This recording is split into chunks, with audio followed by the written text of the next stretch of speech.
عجل فرجهم. اسے تھوڑا سا نیچے کر دیں. اللہ اکبر یا رسول اللہ.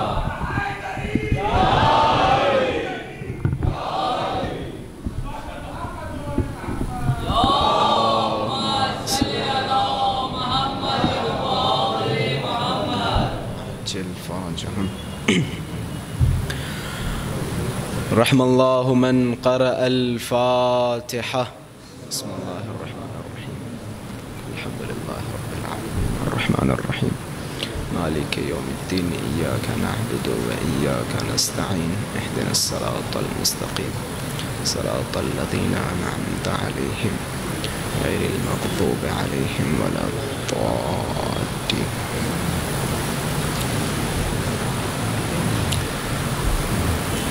لا حول ولا قوة إلا بالله العلي العظيم. أعوذ بالله من الشيطان اللعين الرجيم. بسم الله الرحمن الرحيم. الحمد لله رب العالمين والحمد لله الذي نور قلوبنا بمحبة علوية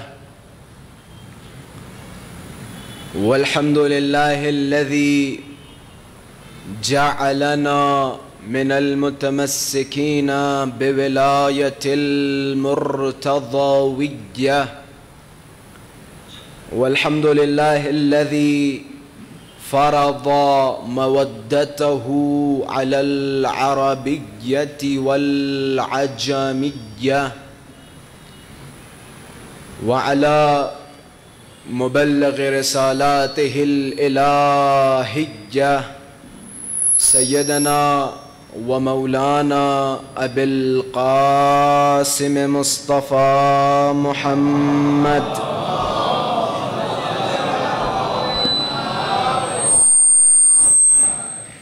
اللهم صل وسلم وزد وبارك على صاحب الدعوة النبوية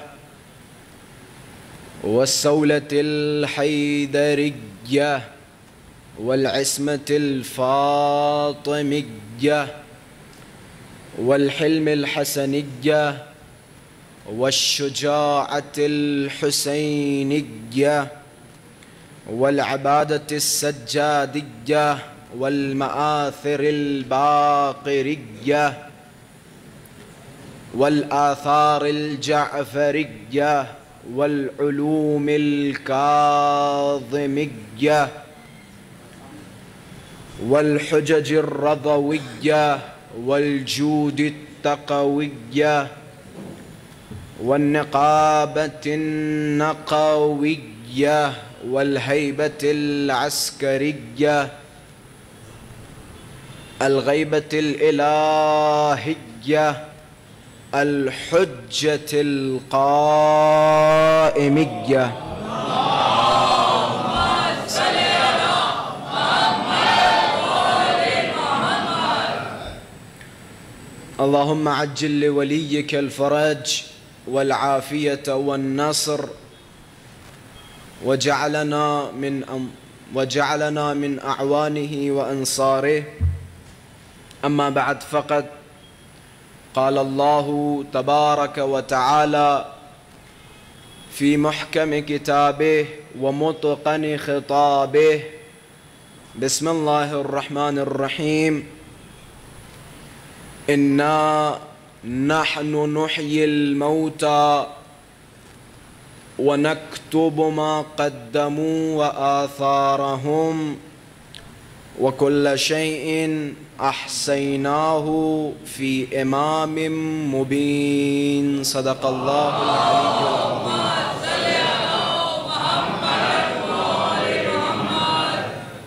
وجود ذوالجود نازنین امام زمان عجل اللہ تعالی فرجہ الشریف کی سلامتی اور حضرت کے ظہور میں تعجیل کے لیے 3 مرتبہ بآواز بلند صلوات ہدیہ فرمائیں.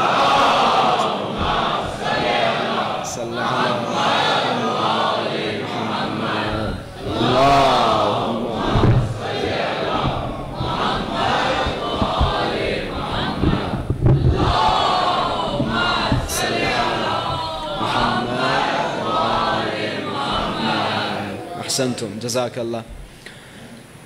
عزیزان محترم، ہمارے اس سلسلے کی یہ 5ویں گفتگو ہے. الحمدللہ ہم نے اپنی گزشتہ مجالس میں جہاں تک کوشش کی امام مبین کی تفسیر آپ حضرات کے سامنے بیان کی.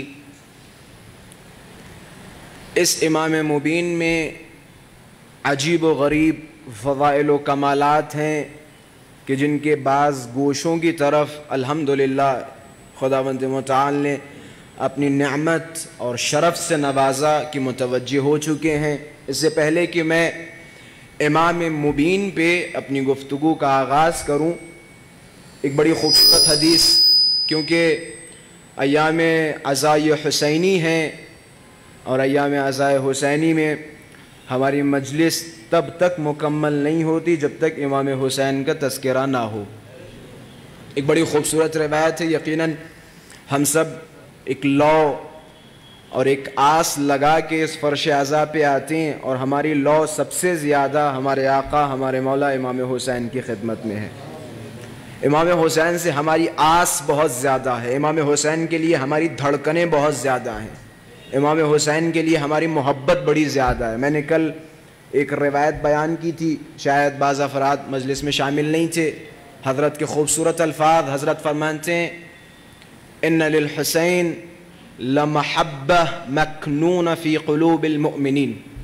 کہتے ہیں امام حسین کے لیے مؤمنین کے دلوں میں ایک خاص محبت ہے جس کا کوئی اندازہ نہیں لگا سکتا. ایک روایت میں، یہ روایت میں نے کافی پہلے مجالسوں میں بیان کی اور آپ حضرات کے سامنے بھی بیان کرتا چلوں، شاید ہمارے بچوں کے لیے یہ نئی باتیں ہوں. بحار الانوار میں یہ روایت موجود ہے. اسی طرح ہمارے علماء فضلہ نے اپنی دیگر کتب میں اس روایت کو نقل کیا. ہمارے چھٹے مولا فرماتے ہیں کہ اللہم صلی حضرت فرماتے ہیں کلنا سفن النجا. ایک حدیث آپ حضرات کے ذہنوں میں ہوگی، ان الحسین مصباح الہدا وسفینۃ النجا. امام حسین ہدایت کا چراغ ہیں اور نجات کی کشتی ہیں. ماشاءاللہ سب کو حفظ ہے. اچھا اب اس حدیث کی طرف غور کریں. چھٹے مولا فرماتے ہیں کلنا سفن النجا. ہم جتنے اہل بیت ہیں اول سے لے کر آخر تک سارے کے سارے نجات کے سفینے ہیں، نجات کی کشتی ہیں.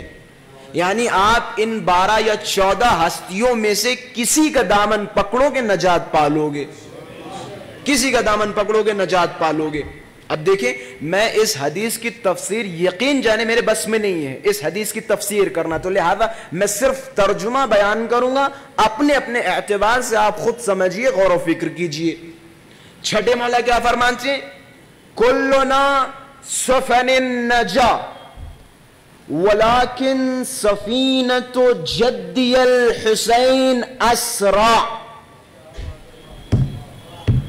کہتے ہیں ہم جتنے اہل بیت ہیں سارے کے سارے نجات کی کشتیاں ہیں، ہم سارے اہل بیت نجات کی کشتیاں ہیں، لیکن میرے جد حسین کی کشتی ہم سب سے تیز ہے۔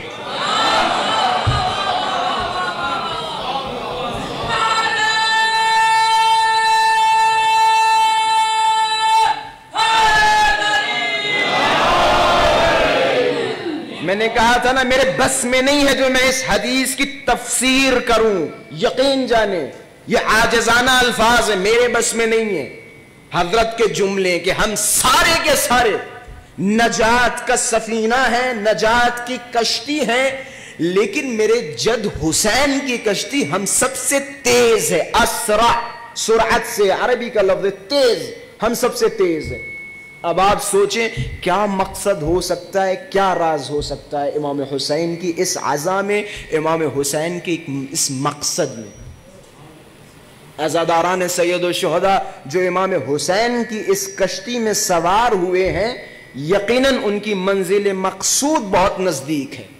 جو بھی امام حسین کی اس کشتی میں سوار ہوئے ہیں، پروردگارہ ہم سب کو توفیق دے کہ ہم امام حسین کی اس کشتی میں سوار ہو سکیں۔ آپ سب اپنی سلامتی اور تمام عزاداران سید الشہداء کی سلامتی کے لیے بابا سے بلند صلوات ہدیہ فرمائیں۔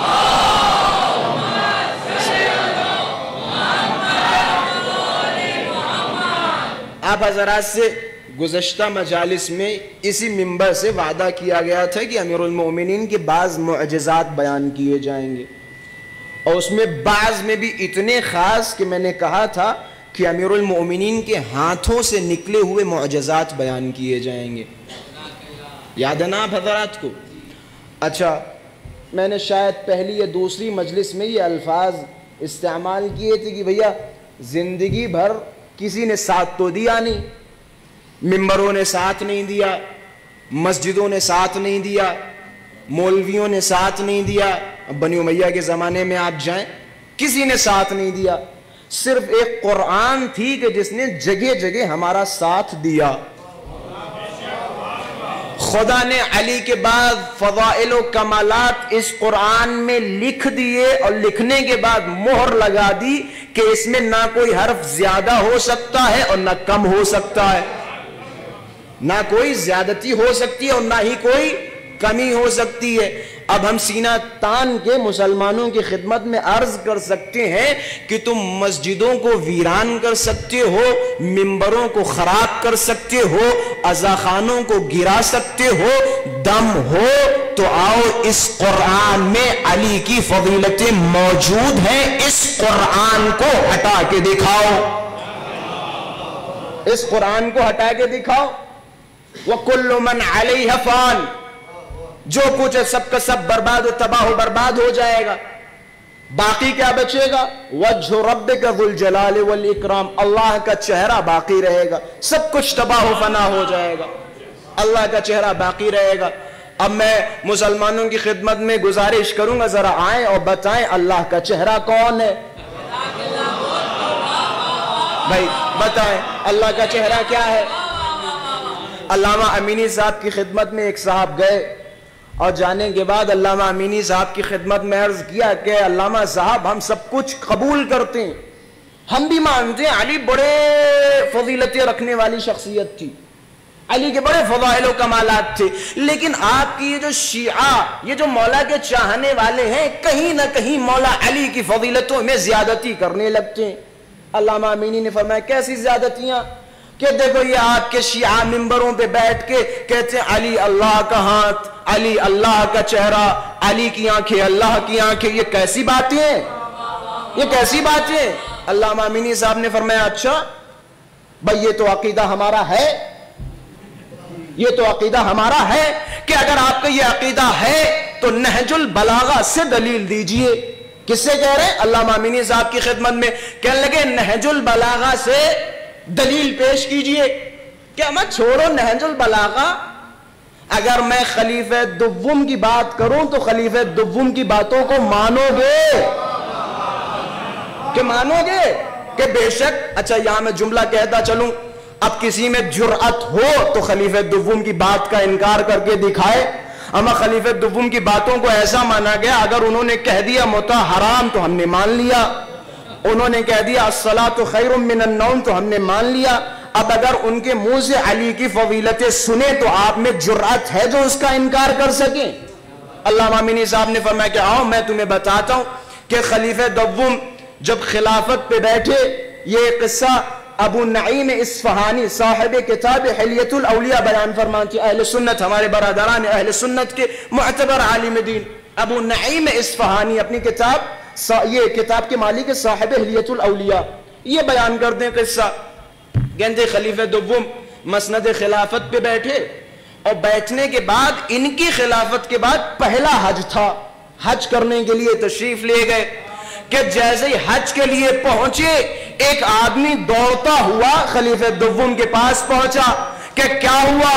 کہ علی نے تھپڑ مارا ہے، کہ علی نے میرے گال پہ تماچا مارا، اور بڑا تجربے والا جملہ فرمایا کہ مجھے پتا ہے علی بغیر وجہ کسی کو نہیں مارتے، اما بزرگوں کی باتیں ہیں، صاحب تجربہ ہے کہ علی بغیر وجہ بغیر گناہ کسی کو نہیں مارتے، اور کہنے لگے علی نے ہمارے منہ پہ تماچا مارا ہے، اور دلیل یہ ہے کہ میرا منہ ٹہرا ہے، پتہ یہ چلتا ہے کہ علی جس کے تماچا رسید کر دے تا ابد اس کا چہرہ پھر جاتا ہے،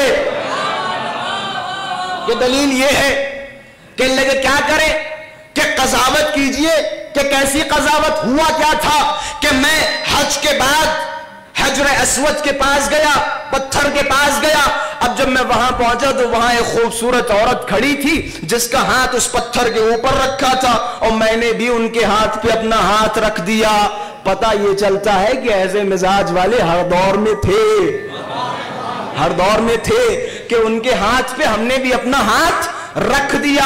اب جب سنا خلیفہ دوم نے، دیکھے علی کی معرفت کس حد تک ہے، علی کی عصمت کے قائل ہے، جملوں پہ غور نہیں کیا کہ علی بغیر وجہ کسی کو مارتے نہیں، جملوں پہ غور کرے، بس جیسے ہی سننا تھا کہ آئے کس لیے ہو، کہ فیصلہ کرو، کہ فیصلہ تو ہو گیا، کہ کیسا فیصلہ؟ کہ عین اللہ رأت ید اللہ ضربت، اللہ کی آنکھوں نے دیکھا اور اللہ کے ہاتھ نے تماچا مارا۔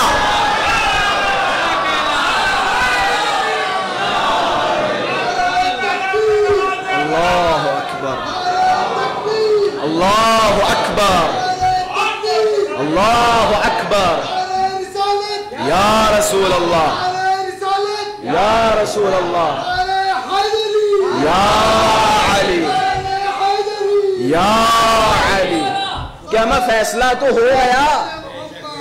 اللہم صلی علی محمد و آل محمد، کہ اب کیسا فیصلہ، اب کیسا فیصلہ؟ اللہ کی آنکھوں نے گناہ کرتے دیکھا اور اللہ کے ہاتھ نے تماچا رسید کر دیا، فیصلہ تو ہو گیا، اب کیسا فیصلہ؟ دیکھیں ید اللہ، دستہ قدرت الہی، اللہ کی قدرت امیر المؤمنین کے پاس۔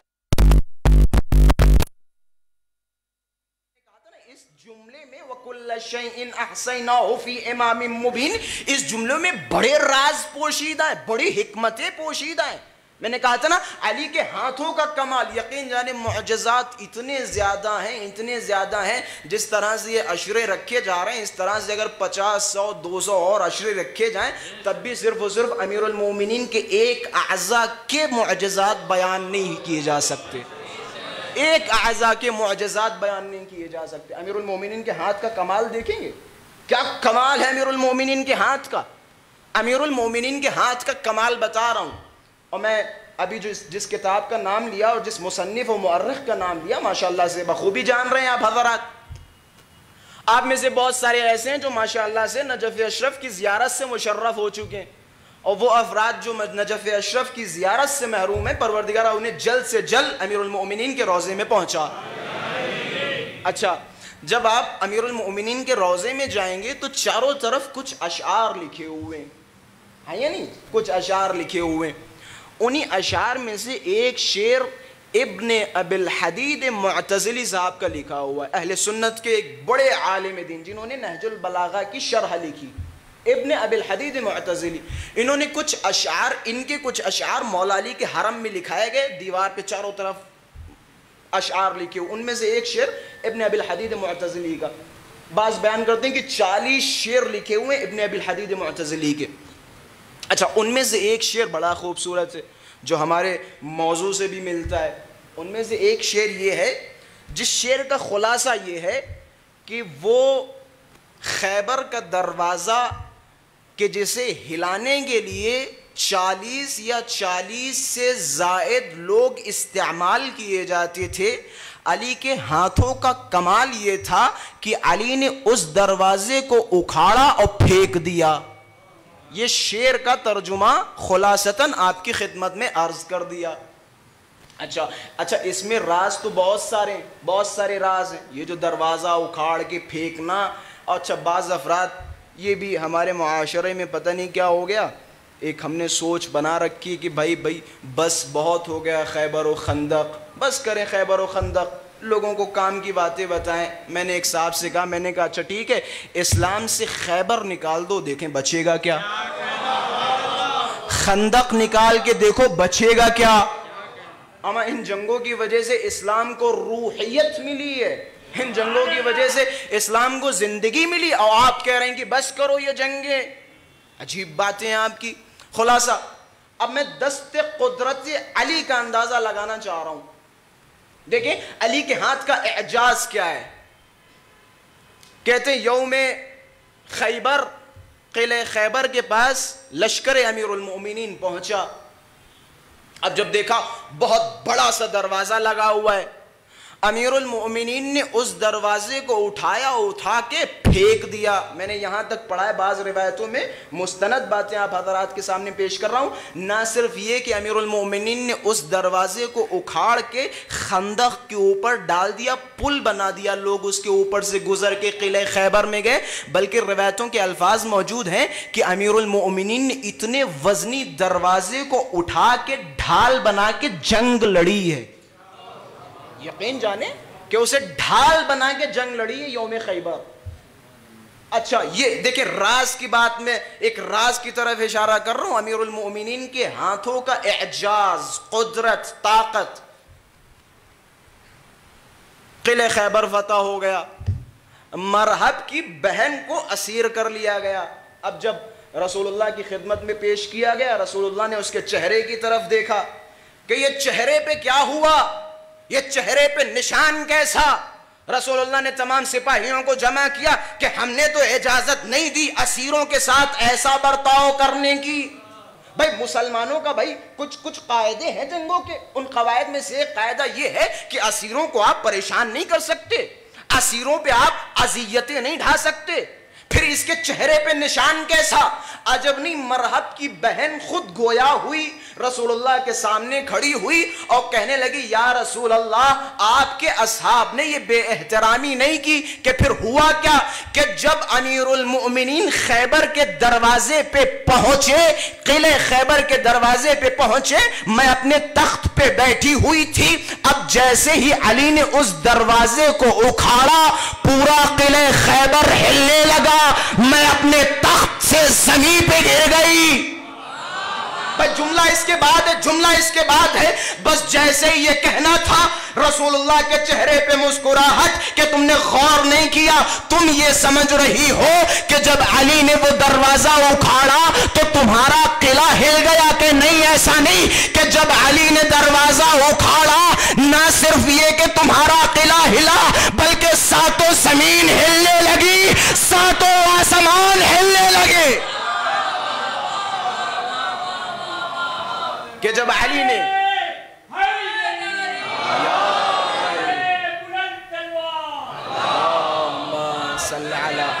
کہ صرف قلعہ نہیں ہلا، کہ ساتوں زمین اور ساتوں آسمان ہلنے لگے، تو یہ اعجاز ہے، امیر المؤمنین کے ہاتھوں کا اعجاز ہے۔ میں کہاں تک بیان کروں امیر المؤمنین کے ہاتھوں کا اعجاز؟ بھائی جملہ اس سے بڑا کیا ہو سکتا ہے؟ ید اللہ، اللہ کا ہاتھ، اللہ کی قدرت، اللہ کی قدرت، عجیب و غریب اعجاز۔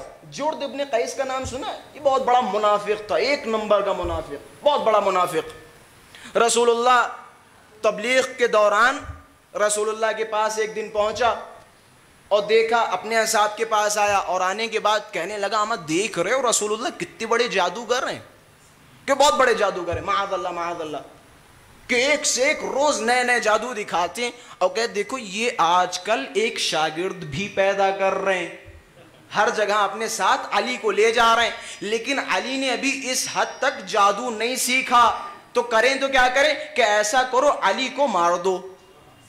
جرد ابن قیس منافقین کا ایک نمبر کا کٹر منافق، کہ علی کو مار دو، کہ نہیں تو رسول اللہ کے بعد یہ جانشین ہو جائیں گے اور یہ بھی عجیب و غریب پھر جو ہے معاذ اللہ جادو دکھائیں گے۔ مارنے کا فیصلہ کیا۔ اچھا جرأت کس میں ہے علی کو مارنے کی؟ وہی مثال ہے کہ بلی کے گلے میں گھنٹی باندھے تو کون، اب کون مارے علی کو؟ کہ کریں تو کیا کریں؟ بہت دیر سوچتے رہے۔ جرد ابن قیس منافق تھا، اور منافق کا شیطنت میں دماغ بہت چلتا ہے۔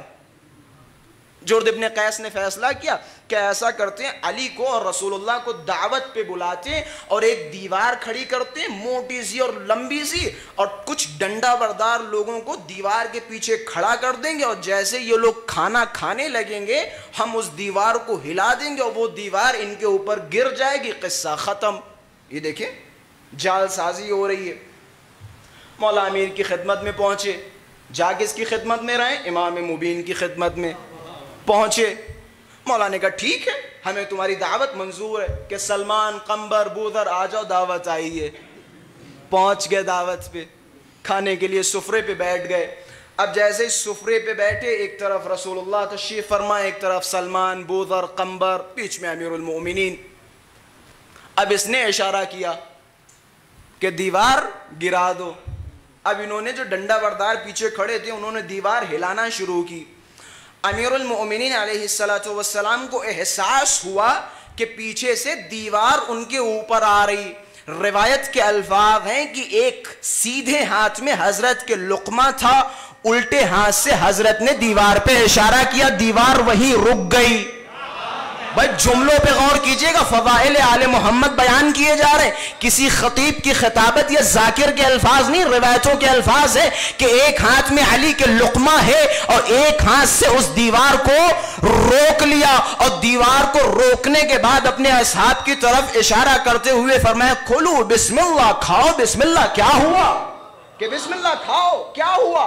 ایک ہاتھ سے دیوار، پھر اس کے بعد اب اصحاب کھائے بھی رہے اور دیوار کی طرف نظر ہے۔ عجب نہیں، جناب سلمان نے فرمایا کہ مولا یہ دیوار تو بہت وزنی ہے، بس اتنا سننا تھا۔ امیر مومنین نے جملہ فرمایا کہ سلمان خدا کی قسم میرے ہاتھوں میں جو لقمہ ہے وہ اس دیوار سے زیادہ سنگین ہے، کہ میرے ہاتھوں میں جو لقمہ ہے وہ اس دیوار سے زیادہ سنگین ہے۔ تمہیں کیا پتا علی کے دست قدرت کا اعجاز کیا ہے، علی کے ہاتھوں کا معجزہ کیا ہے، علی کے ہاتھوں کی قدرت کیا ہے؟ جس مردے پہ علی کا ہاتھ مس ہو جائے وہ مردہ زندہ ہو جائے۔ ایک صلوات پڑھے محمد و آل محمد۔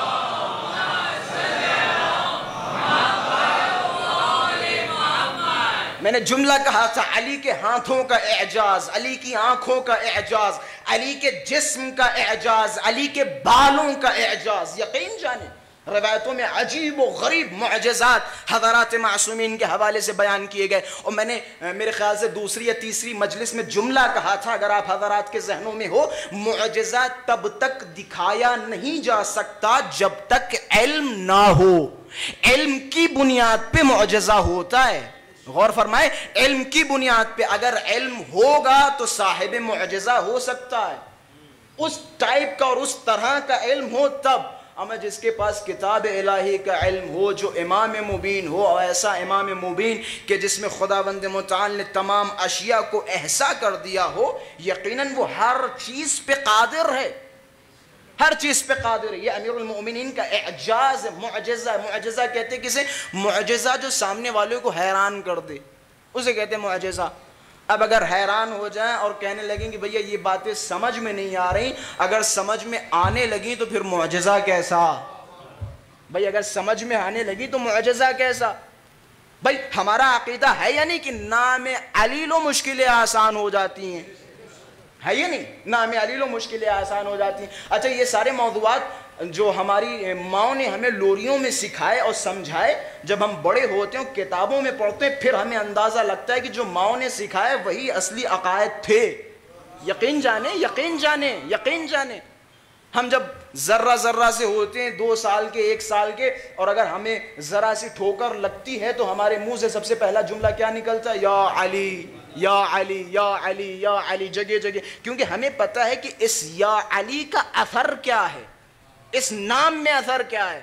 جناب قمبر دوڑتے ہوئے مولا متقیان کے پاس پہنچے اور آنے کے بعد کہنے لگے مولا بڑی غربت و تنگ دستی ہے، گھر میں کھانے کے لیے کچھ نہیں ہے، بہت پریشان ہے. مولا کچھ کیجئے، قرض بھی سر پہ ہے، قرض کیسے ادا کروں؟ مولا امیر المومنین نے فرمایا قمبر اس پتھر کو اٹھا لو. اب قمبر ایک مرتبہ امیر المومنین کی طرف دیکھ رہے ہیں اور ایک مرتبہ پتھر کی طرف کہ مولا اگر پتھر ہی دینا تھا تو میں اپنے گھر سے لے لیتا، میرے گھر میں تو بہت پتھر پڑے ہوئے ہیں. کہ قمبر میرا نام لے کے اس پتھر کو اٹھاؤ تو صحیح. بس جملے نقل کر رہا ہوں کہ قمبر میرا نام لو اور اس پتھر کو اٹھاؤ. اب قمبر نے پتھر اٹھایا، یا علی. اب ہاتھ کھولے تو کیا دیکھتے ہیں کہ پتھر سونے میں تبدیل ہو گیا. پتھر سونے میں تبدیل ہو گیا. اچھا یہیں پہ بات روکتا چلوں.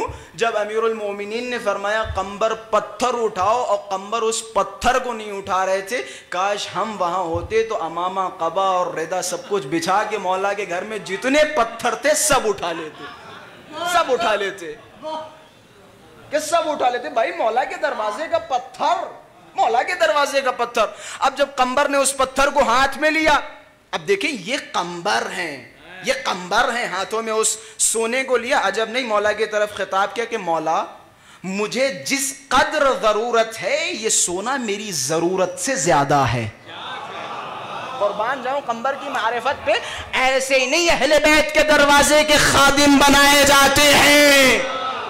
بھائی معرفت کی ضرورت ہوتی ہے. اب جیسے قمبر نے اس پتھر کی طرف دیکھا، اس سونے کی طرف دیکھا، عجب نہیں جملہ فرمایا مولا یہ میری ضرورتوں سے زیادہ ہے. پھر امیر المومنین نے خطاب کیا کہ قمبر جتنا ضرورت ہو اتنے پہ میرا نام لے کے ہاتھ رکھو. اب قمبر نے کہا یا علی. پتھر پہ ہاتھ رکھا، جو زمین پہ گرا وہ پتھر اور جو ہاتھوں میں باقی رہا وہ سونا. جو ہاتھوں میں باقی رہا وہ سونا. اب یہاں سے جملہ نظر کر رہا ہوں تمام عاشقان اہل بیت کے لیے. اب قمبر ایک مرتبہ اس سونے کی طرف دیکھ رہے اور ایک مرتبہ پتھر کی طرف دیکھ رہے. قمبر نے اس سونے کو اپنی مٹھی میں دبایا اور آہستہ آہستہ مشکوکانہ انداز میں گھر سے باہر نکلنے لگے. اب جیسے ہی تھوڑی دور چلے امیر المومنین نے خطاب کیا یا ضعیف الیقین، اے کمزور یقین والے، خدا کی قسم داؤد میرا نام لے لے کے سونا پگھلایا کرتے تھے.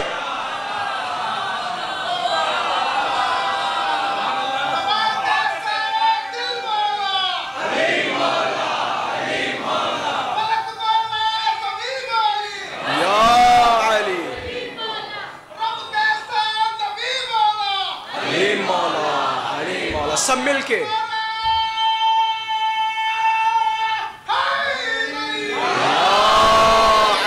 آپ کی معرفتوں کو سلامت رکھے.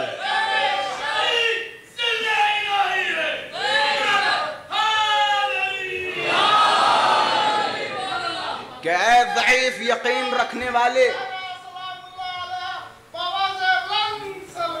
اللہم صلی علی محمد، کہ اے ضعیف یقین رکھنے والے، کہ ہم میرا نام لے لے کے داؤد لوہا پگھلایا کرتے تھے، تم پتھر پہ میرا نام لیتے ہوئے شک کر رہے ہو.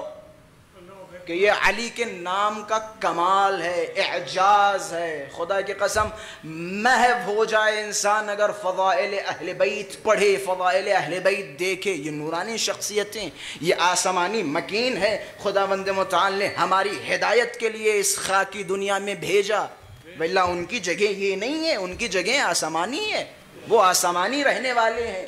وہ نور تھے. خدا کہتے ہیں ہم نے ان انوار کو پیدا کیا اور پیدا کرنے کے بعد محدقین فی العرش، عرش میں انہیں سجا دیا. یہ تو ان کا اختیار تھا کہ انہوں نے ہماری اس خاکی دنیا کو اختیار کیا اور ہماری اور آپ کی ہدایت کے لیے تشریف لائے. یہ خود ان کا اختیار تھا. ہم اہل بیت کی قدر کریں، اہل بیت کے فضائل و مناقب سے آشنا ہوں. عجیب و غریب اہل بیت کے کمال. یہاں پہ بات علوم کی چل رہی تھی کہ ان کے پاس جتنے بھی علوم ہیں خداوند داد ہیں، خداوند متعال نے انہیں علوم عطا کیے. اچھا، جب ہم نے کہا کہ خدا نے عطا کیے علوم، عربی اصطلاح میں اسے کیا کہا جائے گا؟ اس علم کی کون سی قسم کہلائے گی؟ یہ علم علم لدنی، یہی نا، علم لدنی.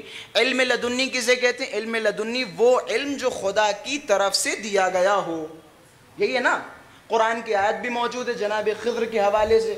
کیا فرماتا ہے خدا؟ وَعَلَّمْنَاهُ مِن لَدُنَّا عِلْمًا، ہم نے اپنے پاس سے خضر کو علم عطا کیے. یعنی کیا؟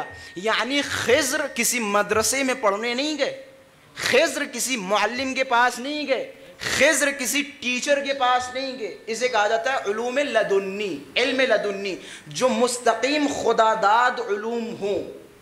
اچھا، ابھی تک تو بات علم لدنی کی جو چل رہی تھی، وَكُلَّ شَيْءٍ أَحْصَيْنَاهُ فِي إِمَامٍ مُبِينٍ، کہ ہم نے ہر شے کو امام مبین میں قرار دیا.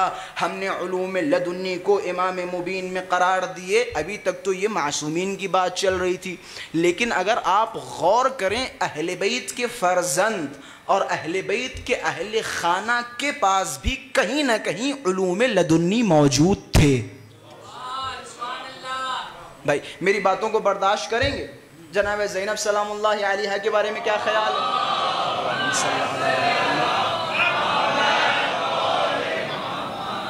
شہزادی زینب کے بارے میں کیا خیال ہے؟ ان کے علم کے حوالے سے کیا خیالات ہیں؟ بس ان کے علم کے لیے صرف ایک جملہ، معصوم کا جملہ. معصوم کا جملہ امام کا کلام امام الکلام ہوتا ہے یا نہیں؟ امام کا کلام خود معصوم، اور معصوم کسی چیز کی گواہی دے مہر ہوتی ہے. پتہ ہے جناب زینب کے حوالے سے ہمارے چوتھے امام کیا فرماتے ہیں؟ فرماتے ہیں ہماری پھوپھی زینب عالمہ غیر معلمہ ہیں. یعنی ایک ایسی عالمہ کہ جسے کسی نے پڑھایا لکھایا نہیں، خدا کی طرف سے علوم عطا کیے گئے ہیں. یعنی سمجھ میں یہ آتا ہے کہ جناب زینب سلام اللہ علیہا کے پاس علوم یا علم لدنی تھا. جناب زینب کے پاس، جناب زینب کی عجیب و غریب منزلت و وقار ہے جناب زینب سلام اللہ علیہا. اچھا، عصمت پہ میں ایک چھوٹی سی گفتگو عصمت پہ کرتا چلوں، پھر ربط مصائب تھوڑی سی، کیونکہ آج خود میری طبیعت یقیناً بہت ہی زیادہ ناساز تھی، لیکن میں جیسے ہی ممبر پہ بیٹھا الحمدللہ میں اچھا فیل کر رہا ہوں، بہتر فیل کر رہا ہوں. آپ سب اپنی سلامتی کے لیے بآواز بلند صلوات ہدیہ فرمائیں.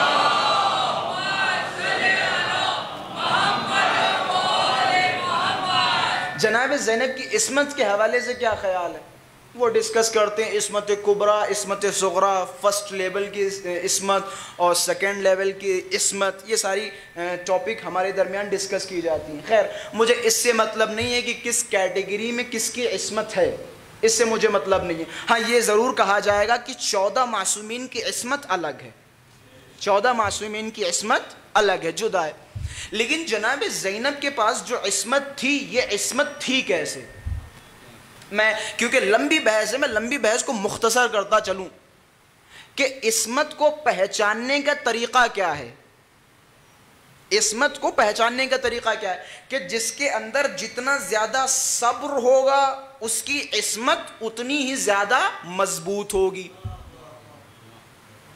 اہل بیت کے صبر کے حوالے سے دیکھیں، پہلے امام کے حوالے سے جائیں، ابن ابی الحدید معتزلی فرماتے وَكَادَ صَبْرُهُ مُعْجِزَةً، کہ امیر المومنین کا صبر معجزہ ہے.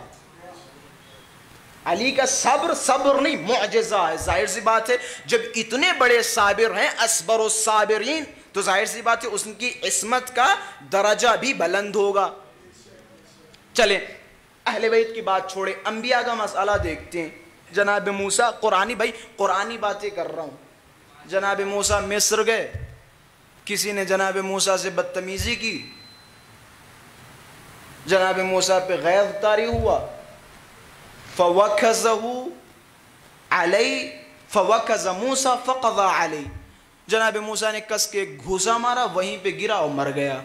قرآن کی آیت ہے. میں عصمت کی طرف اشارہ کر رہا ہوں اور میری طبیعت تھوڑی ناساز ہونے کی وجہ سے میں اس طرح سے نہیں بیان کر پا رہا ہوں، لیکن انشاءاللہ آپ حضرات کی سماعتیں بیدار ہیں کہ موسیٰ نے ایک گھوسا مارا، وہ زمین پہ گرے اور وہیں مر گئے. یہ جناب موسیٰ کا کنٹرول ہے اپنے غصے پہ. جناب ابراہیم کی خدمت میں آئے. جناب ابراہیم نے جب خدا نے کہا ابراہیم اپنے بیٹے کو ذبح کر دو، ابراہیم نے ہاتھ میں چاقو لیا، لیکن کہ خدایا میں اپنے بیٹے کو اپنی آنکھوں کے سامنے ذبح ہوتے ہوئے نہیں دیکھ پاؤں گا. کہ کیا کریں؟ کہ آنکھوں پہ پٹی باندھ دیں. جناب ابراہیم نے آنکھوں پہ پٹی باندھ دی.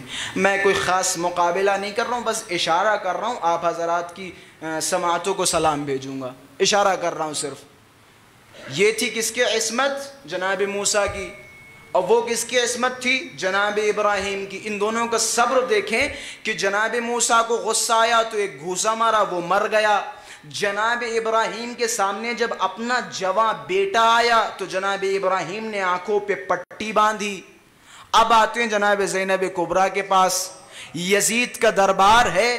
یزید کہہ رہا ہے زینب سب کچھ ختم ہو گیا، سب کو مار دیا گیا، تم نے اللہ کی صنع کو کیسا پایا؟ اب جناب زینب کا جملہ دیکھیں کتنا اطمینان آمیز جملہ ہے. جناب زینب نے مخاطب کیا کہ سنو، وما رأیت الا جمیلا، ہم نے کربلا میں جمال کے سوا کچھ نہیں دیکھا. کہ ہم نے کربلا میں جمال کے سوا کچھ نہیں دیکھا، صرف جمال دیکھا. یہ صبر زینبی، یہ جناب زینب کا صبر ہے. کچھ قدموں پر بھائی کو ذبح کیا جا رہا ہے اور زینب کیا فرما رہی؟ ہم نے جمال کے سوا کچھ نہیں دیکھا. یہ جناب زینب کا صبر تھا، یہ جناب زینب کا تحمل تھا.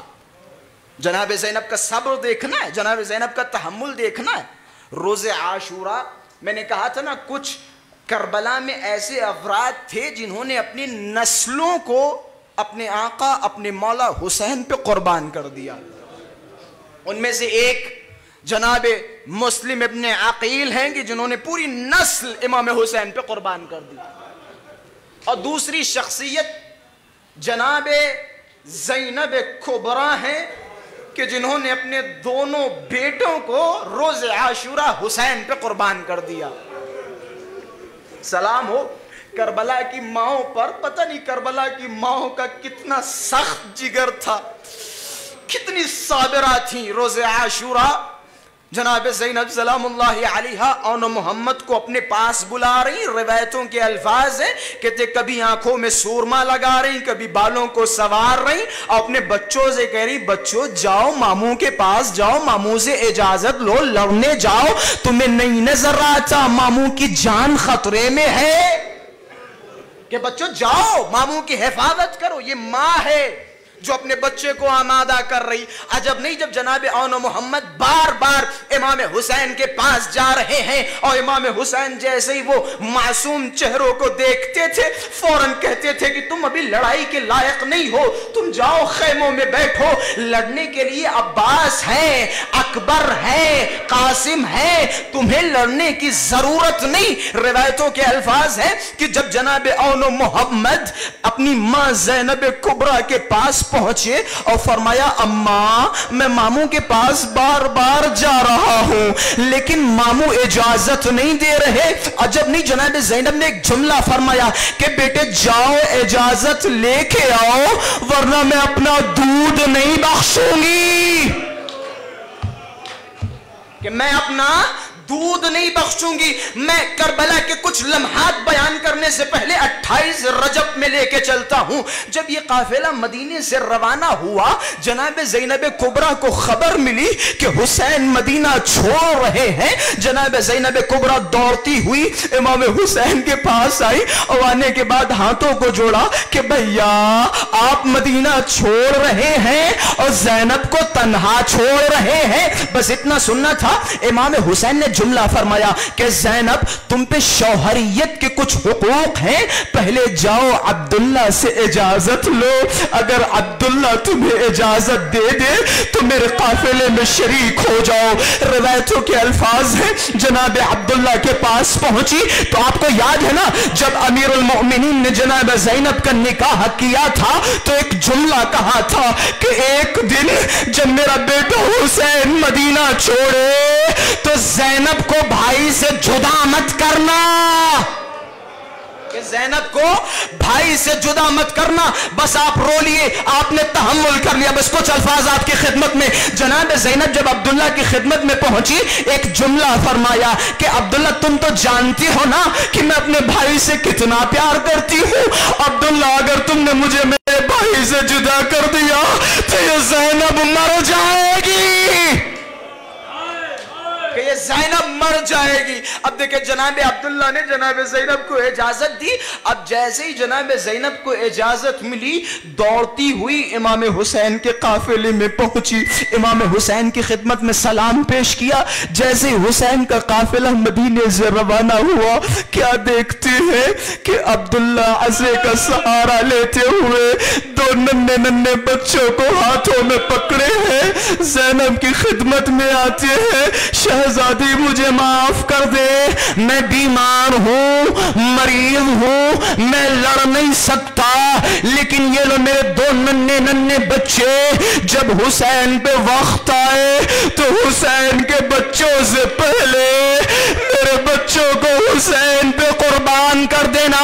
بس عزادارو روز عاشوراء زینب کبریٰ بچوں کو سمجھا رہی ہیں، ارے بچوں جاؤ لڑو، حسین کی مدد کرو۔ اب بچوں کے کانوں نے ایک جملہ کہا کہ بچوں میں جانتی ہوں تم جری کے پوتے ہو، علی کے نواسے ہو، مجھے پتا ہے تم لڑتے لڑتے فرات پہ قبضہ کر لو گے، لیکن جب فرات پہ قبضہ کر لینا پانی نہ پینا، کہیں ایسا نہ ہو کہ تم پانی پی لو اور حسین پیاسے رہے۔ اجرکم علی الزہراء، خدا آپ کو کوئی غم نہ دے سوائے غم مظلوم کربلا کے۔ بس زینب کبریٰ اپنے بچوں کو آمادہ کر رہی ہیں، امام حسین نے بچوں کو اجازت دی، ایک کو عباس نے سوار کیا، دوسرے کو حسین نے سوار کیا، میدان کارزار کی جانب پہنچے، خوب جنگ کی، خوب لڑائی لڑے۔ اچانک کیا دیکھتے ہیں ایک لعین محمد کے سینے پہ وار کرتا ہے۔ اب محمد گھوڑے پہ سنبھل نہیں پا رہے، اون دوڑتے ہوئے محمد کے پیچھے پیچھے۔ اب جب لعین نے دیکھا کہ اون محمد کی طرف متوجہ ہے، لعین نے ایک ایسی گرز ماری، اون گھوڑے سے زمین پہ گرے۔ اب جیسے ہی گھوڑے سے زمین پہ گرے آواز دی، ارے ماموں میری مدد کو آئے۔ بس اتنا سننا تھا، ایک طرف عباس دوڑے، دوسری طرف حسین دوڑے۔ اب جب دونوں دوڑے لشکر میں کھلبلی مچی، ادھر کے گھوڑے ادھر، ادھر کے گھوڑے ادھر، اور ننھے ننھے لاشیں ٹکڑوں میں پامال ہو گئے۔ ارے زینب تمہاری قربانیاں قبول، ارے زینب تمہارے بچوں نے پانی نہ پیا، زینب تمہارے بچے۔